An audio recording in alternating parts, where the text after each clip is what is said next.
Hi friends, welcome to my YouTube channel once again. I am Abhishek. तो आज हम बात करेंगे इंश्योरेंस से रिलेटेड, उसके क्या क्या बेनिफिट्स होते हैं इंश्योरेंस के, और इंश्योरेंस क्यों करना चाहिए या कराना चाहिए। तो देखिए, इंश्योरेंस से एक तरीके की क्या होती है, फाइनेंशियल सिक्योरिटी होती है आपके लिए, आपकी फैमिली के फ्यूचर के लिए। अब इंश्योरेंस पॉलिसी क्या हुई? Insurance policy is a legal sign contract between an insurer and the insured. अब यहाँ दो टर्म यूज हुए हैं, एक इंश्योरर एंड इंश्योर्ड। इंश्योरर वो कंपनी हुई जो इंश्योरेंस प्रोवाइड करती है, और इंश्योर्ड वो बंदा हुआ buyer of the insurance. Buyer of the insurance is known as insured. और क्योंकि ये लीगली साइन डॉक्यूमेंट है, कॉन्ट्रैक्ट है between two parties, insurer and insured, तो यहाँ पे in order to avail the benefits, various benefits of insurance, insured को, जो बायर है इंश्योरेंस का, उसे कुछ पे भी करना पड़ेगा इंश्योरर को, जो कि कंपनी है जो इंश्योरेंस दे रही है। Insurer is the company that page the insurance, I mean gives the insurance. तो वो बेनिफिट्स कौन कौन से हो सकते हैं? पहली चीज तो ये हुई, आपको टैक्स बेनिफिट मिलेगा under section 80C, medical benefits मिलेगा अंडर सेक्शन 80D। तीसरा बेनिफिट आपको मिलता है कि इंश्योरेंस अगर आपने करा रखा है तो जो बड़े बड़े बैंक्स हैं ना, वो भी आपको insurance I mean loan provide करते हैं। और अच्छा, इस केस में क्या होगा, जो आपकी इंश्योरेंस पॉलिसी होगी ना, that acts as a collateral, उसे फाइनेंशियल सिक्योरिटी की तरह बैंक ले लेगा और उसके अगेंस्ट आपको लोन सैंक्शन हो जाएगा। ठीक है जी। इसके अलावा एक और भी बहुत इंपॉर्टेंट बेनिफिट यह है कि इफ़ इन केस जो ब्रेड विनर है फैमिली का, अगर आप सोल अर्नर हो फैमिली के, आपकी डेथ पे आपने इंश्योरेंस करा रखा है, तो डेथ बेनिफिट भी मिलेगा नॉमिनी को। अब मैं एक और वीडियो बनाऊंगा जिसमें कौन कौन से टर्म्स यूज होते हैं, इसमें जो टर्मिनोलॉजी के ऊपर ही बेस्ड होगा, वो 2-3 वीडियोस बनाऊंगा। उसमें जो भी टर्म्स यूज हुए हैं, जार्गन्स यूज हुए हैं इंश्योरेंस में, जैसे यहाँ मैंने टर्म यूज किया premium. Premium is nothing but price of insurance. और बेनिफिशियरी क्या हुआ, जैसे आपने इंश्योरेंस लिया तो आपको एक नॉमिनी या बेनिफिशियरी उसमें प्रपोजल फॉर्म होता है, प्रपोजल फॉर्म में डिक्लेयर करना पड़ेगा। ठीक है जी। तो if in case the death of the जो भी इंश्योर्ड पर्सन है, तो जितने भी बेनिफिट्स होगा इंश्योरेंस का, वो नॉमिनी और बेनिफिशियरी को मिल जाएंगे। ठीक है। अब यहाँ एक सेक्शन और आता है 1010D। सेक्शन 1010D का मतलब ये होता है, 3 चीजें होती हैं यहाँ पे, 3 कंडीशंस हैं। मान लीजिए आपको किसी ने मिस सेलिंग कर दी पॉलिसी की, एजेंट ने। अच्छा, एक चीज याद रखिएगा, यहाँ 3 साल का वो लॉक इन पीरियड होता है इंश्योरेंस का। ठीक है जी। तो आपको 3 साल तक तो पॉलिसी चलानी है, और 4th ईयर में आप पॉलिसी सरेंडर करना चाहते हो ना, तो आप यहाँ 3 चीजें ध्यान में रखिए, आपको कौन कौन से बेनिफिट्स मिल सकते हैं अंडर सेक्शन 1010D का। मतलब क्या हुआ, अगर मान लीजिए आपको अच्छी पॉलिसी मिली है, आपने पूरा पॉलिसी का 20 साल की पॉलिसी ली है, पूरी पॉलिसी आप चलाते हो, रेगुलर प्रीमियम देते हो, तो उसका मतलब ये हुआ कि आपको जो मैच्योरिटी बेनिफिट होगा वो अंडर सेक्शन 1010D, इसका मतलब उसके ऊपर कोई टैक्स नहीं लगेगा। अगर आप पॉलिसी सरेंडर कर देते हो after in the 4th year, after 3 years, तो आपको अंडर सेक्शन 1010D कोई टैक्स नहीं पे करना पड़ेगा। एंड इन केस अगर अनटाइमली डेथ हो जाती है पॉलिसी होल्डर की, तो उसका जो बेनिफिट होगा, जो बेनिफिशियरी को मिलेगा या नॉमिनी को मिलेगा, उस पर भी कोई टैक्स बेनिफिट नहीं लगेगा। ये सारे जो प्रोविजंस होते हैं, ये आते हैं under section 1010D of income tax act of 1961। अच्छा, तो आपको थोड़ा समराइज कर लेते हैं। इंश्योरेंस लेने से एक तो आपको बड़ी कंपनी से, बड़े बैंक से लोन ईजिली मिल जाएगा, पहली चीज।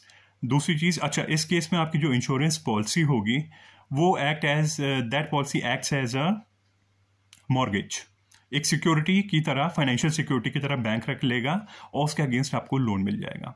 पहला बेनिफिट। दूसरा बेनिफिट सेक्शन 80C का भी मिल जाएगा आपको, क्योंकि इन्वेस्टमेंट भी हो गया, इंश्योरेंस भी हो गया, रिस्क कवरेज हो गई। नंबर 3, आपको सेक्शन 80D में जो कि मेडिकल बेनिफिट्स होते हैं वो भी मिल जाएगा अगर आप इंश्योरेंस पॉलिसी लेते हो। अच्छा, इसके अलावा और भी कई छोटे छोटे जो आपके गोल्स हैं, जैसे आपके जो चाइल्ड है, तो चिल्ड्रन एजुकेशन का बेनिफिट आपको मिलेगा, बच्चों की शादी का बेनिफिट आपको मिल जाएगा, उसके रिलेटेड भी डिफरेंट पॉलिसीज होती हैं इंश्योरेंस में, और सेक्शन 10D का तो मिलेगा ही आपको। अब ये तो सारे हुए बेनिफिट्स। इंश्योरेंस क्यों लेना चाहिए वो भी मैंने आपको बता दिया। इन केस अब अनटाइमली डेथ हो जाती है पॉलिसी होल्डर की, तो उसकी फैमिली की फाइनेंशियल सिक्योरिटी के लिए इंश्योरेंस ज़रूरी होता है। ठीक है, अब कौन कौन से डॉक्यूमेंट्स ज़रूरी होते हैं इन order two by an insurance? पहली चीज़, एक तो आपकी इनकम प्रूफ होना चाहिए, एज प्रूफ हो गया, आइडेंटिटी प्रूफ हो गई, एड्रेस प्रूफ हो गया।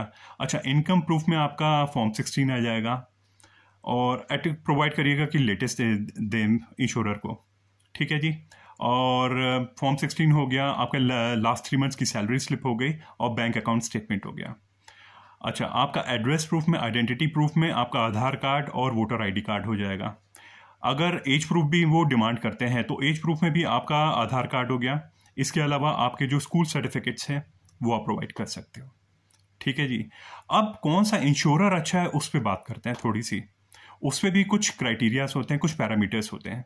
नंबर 1 पैरामीटर ये होता है कि उस जिस कंपनी का भी आप इंश्योरेंस ले रहे हो उसकी कितनी कैसी गुडविल है मार्केट में, उसकी रेपुटेशन कैसी है। उससे related please do your deep work.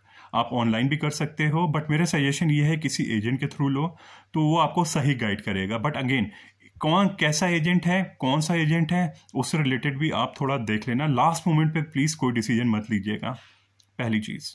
दूसरी चीज़ आती है कि कंपनी इतनी केपेबल है, उसका वो क्लेम सेटलमेंट रेशियो कैसा है। क्लेम सेटलमेंट रेशियो का मतलब ये हुआ कि नंबर ऑफ क्लेम्स जो एक फाइनेंशियल ईयर में इंश्योरर के पास आते हैं और कितने वो सेटल करता है। वो जो परसेंटेज है ना, जितनी ज़्यादा हाई परसेंटेज रहेगी वो उतना अच्छा इंश्योरर होगा, क्योंकि उसकी गुडविल अच्छी होगी ना मार्केट में, तभी तो वो इंश्योरेंस क्लेम टाइम से पे कर पाएगा अपने कस्टमर्स को। ठीक है, फिर एक और चीज़ होती है जिसे कहते हैं सॉल्वेंसी रेशियो। सॉल्वेंसी रेशियो का मतलब ये है कि अगर आपने टाइमली पे कर रहे हो, कंपनी कितनी सॉल्वेंट है, इंश्योरर कितना सॉल्वेंट है कि कितना टाइमली वो अपने जो कस्टमर्स हैं उनको पे कर पा रहा है। ठीक है, तो वो होता है solvency ratio. Number of claims plus number of claims जो कंपनी को मिलते हैं एक साल में, और कितने सेटल किए, कितने पे किए, वो होते हैं सॉल्वेंसी रेशियो। उससे भी पता चलता है कि कंपनी कितनी मतलब फाइनेंशियली सिक्योर है, फाइनेंशियली साउंड है। ठीक है, ऐसे इंश्योरर का आप इंश्योरेंस प्लान लीजिए। तो यही कुछ बातें थी। थोड़ा सा एक समअप कर लेते हैं, समराइज कर लेते हैं कि कौन कौन सी मतलब इंश्योरेंस क्यों ज़रूरी है, उसके बारे में हमने बात करी, क्या बेनिफिट्स हैं, और इसके अलावा हमने इस बारे में बात करी कि कैसे अपना इंश्योरर आपको चूज़ करना चाहिए। सॉल्वेंसी रेशियो हो गया, और क्या बोलते हैं, अच्छा IRDA जो होती है, इंश्योरेंस रेगुलेटरी डेवलपमेंट अथॉरिटी, ये इनकी गवर्निंग बॉडी होती है। ये गवर्न करती है, पूरी एक्टिविटीज़ पे फोकस रखती है, नज़र रखती है इस सेक्टर की, इंश्योरेंस की। और इसके अलावा हर साल IRDA एक फ्रेश लिस्ट इशू करती है एवरी फाइनेंशियल ईयर, उससे रिलेटेड है कि ये सॉल्वेंसी रेशियो से रिलेटेड कितने नंबर ऑफ क्लेम्स इन्होंने सेटल किए हैं, और जितने ज़्यादा हाई सॉल्वेंसी रेशियो होगा, क्लेम सेटलमेंट रेशियो होगा, उतना ही उसकी क्रेडिबिलिटी, उसकी ट्रस्टवर्दिनेस बढ़ेगी इंश्योरर की। इंश्योरर क्या हुआ, वो कंपनी जो जिसका आप इंश्योरेंस लेते हो। और बायर क्या हुआ, buyer of the insurance is insured.